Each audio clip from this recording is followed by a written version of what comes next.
Здравейте! Здравейте! Hello! Bonjour! Bonjour. Another text! Yeah. Let's move on. Казвам се Ана. Обикновено сутрин се събуждам рано. Правя упражнения и отивам в банята. Мия се, обличам се и правя закуска. После събуждам децата, Цвета и Калоян. Те винаги ми казват, че още е рано. Цвета става първа, отива в банята, къпе се дълго време. Първо си мие зъбите, после взема душ. След нея е Калоян. Но той е по-бърз. После децата си обличат дрехите, приготвят си нещата за училище, закусват и тръгват. Последен става мъжът ми. Той не закусва, приготвя се бързо, само пие кафе и отива на работа. Аз оставам вкъщи, защото работя след обед. Мия чиниите и приготвям обяд. В 12 часа най-после и аз отивам на работа. Alright, казвам се Ана. My name is Anna. Обикновено сутрин се събуждам рано. По принцип, like usually I wake up early. Правя упражнения и отивам в банята. Упражнения. Правя упражнения. Oh, I do some exercise, some calisthenics. Calisthenics. I don't know. Okay. И отивам в банята. And I go to the bathroom. Мия се, обличам се I wash. I get dressed. и правя закуска. And I prepare like breakfast. После събуждам децата, Then I wake up the kids. Цвета и Калоян. These are their names. Yeah, Цвета and Калоян. Те винаги ми казват, че още е рано. They always tell me that it's early. Still early. It's still early. I'm laughing because Stefan wakes up at what, 6:30 every morning. Yep, including weekends. Yeah. Цвета става първа, отива в банята, So Цвета wakes up like first, like she goes to the bathroom. къпе се дълго време. She takes a long time to get dressed, get To prepared. wash. To wash. Първо си мие зъбите, после взема душ. First she washes her teeth. How could you be doing this? And then she washing her teeth. Brushing. Brushing. Okay, so first she brushes her teeth and then showers. След нея е Калоян, но той е по-бърз. After her goes Korean, but he's faster. После децата си обличат дрехите. Then the kids get dressed. Приготвят си нещата за училище. They're preparing their. We say their things. Their things that. They get ready. They get ready. Make a bag. Yeah. Закусват и тръгват. They eat breakfast and they go. Последен става мъжът ми. Last. My husband wakes up last. Okay. Той не закусва. He doesn't eat breakfast. Приготвя се бързо. He prepares himself quickly.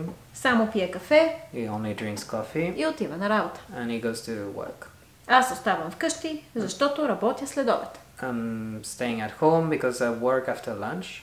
In the afternoon. In the afternoon, yeah. Мия чиниите и приготвям обяд. So I wash the dishes and I prepare обяд. Не е закуска, не е вечеря. Okay, so lunch. В 12 часа най-после и аз отивам на работа. Sorry? В 12 часа. So at 12 at the latest. Не точно. Какво е най-после? Finally. I'm going to work. Okay, so here we're no longer talking about the past tense. We're moving on to another grammar point. We'll be talking about reflexive verbs. They form with the particle se or si. For all persons, it doesn't change. Ана събужда децата. Ана се събужда. Anna wakes up the children, but Anna wakes up. So се събужда. It implies she wakes herself up. Ана мие чиниите. Ана се мие. Ана си мие зъбите. Okay? Anna мие чиниите. Anna washes the dishes. Anna се мие. Anna washes herself. Anna си мие зъбите. Anna brushes her teeth. Think about the logic here. Си expresses possession. Тя мие зъбите си. She brushes her teeth. Се мие, но си мие зъбите. Аз се събуждам, събуждам се, аз си мия зъбите, мия си зъбите. Notice that we cannot start the sentence with the particle. Обличам бебето, не обличам бебето. Обличам се, не се обличам. Обличам си якето, не си обличам якето. Okay, once again, обличам се.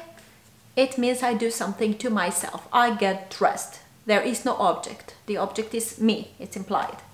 But обличам си якето implies that there is some object. I put on my jacket. Обличам си якето. Мия си зъбите. I brush my teeth. Разхождаш ли се в парка всеки ден? So, разхождам се.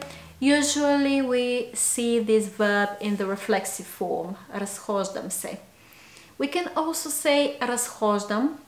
It would mean to walk, like разхождам кучето. I walk the dog. Къде се разхождаш през уикенда? Complete the sentences with se or si. Si, señor. Sorry. Well, you're gonna confuse our dear viewers. Sorry. I'm sure we could move on to Spanish or something. I would have to. Let's just finish that. Yeah. Петър се облича бързо. So, did we mention the exercise? Like what we have to do? Or can't remember. Yep, I did say. Yeah. Okay. Muy bien. Той си облича костюма. Su traje. Sorry. Ние се мием в банята. En el cuarto de baño. Estamos. Okay. You can keep that as bloopers, I guess. Ние си мием ръцете. Las manos. Те се събуват в коридора. Те си събуват обувките. Los zapatos. What's up? We'll be talking about Barcelona. That's Barcelona. Oh yeah, okay, great. But it's kind of confusing because they'd rather speak Catalan, I think, in Barcelona. So. Okay, обувките. Вие си събличате палтото. Palto, that's also Palto, yeah, that's also a French word. Cool. Вие се събличате. Детето си обува маратонките. То се обува бавно. Ти обличаш ли си старото яке? Ти се обличаш в спалнята. Ние се приготвяме за път. Ние си приготвяме багажа за път. All right, great. Now you have to complete the sentences with the correct form of the verb mia, to wash. Mamma mia. And and you should add se or si when necessary. Sure. Стефка мие прозорците на спалнята. Аз си мия зъбите в банята. Ти не трябва да си миеш лицето с сапун. Аз се мия с топла вода. Те мият плодовете. Вие си миете ръцете преди ядене. Тя се мие с студена вода. Alright. Now you had to transform the sentences in the following way. Милен се обади по телефона на Ива. Милен не се обади по телефона на Ива. Милен обади ли се по телефона на Ива? In other words, you have to give the negative and the question.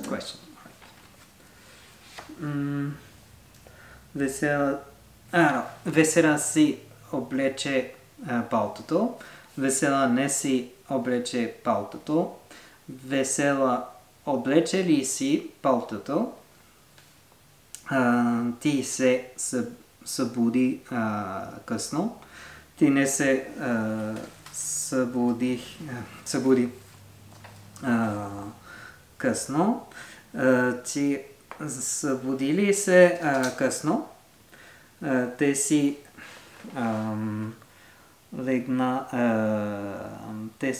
легнаха преди 12 часа. 22 часа. Или 10 часа. 10 часа. Те не си легнаха преди 10 часа. Те легнаха ли си преди 10 часа? Вие се разходихте. Аз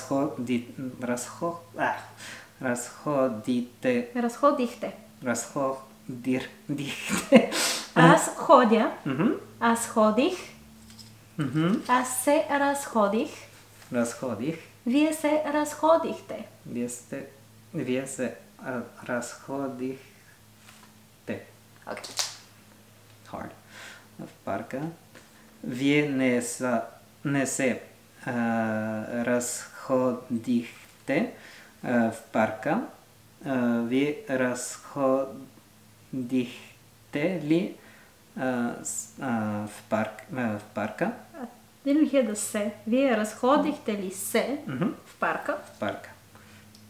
Добре, благодарим ви както винаги, че ни гледате и че ни следите. Моля, харесайте, споделете, коментирайте, абонирайте се и ще се видим скоро.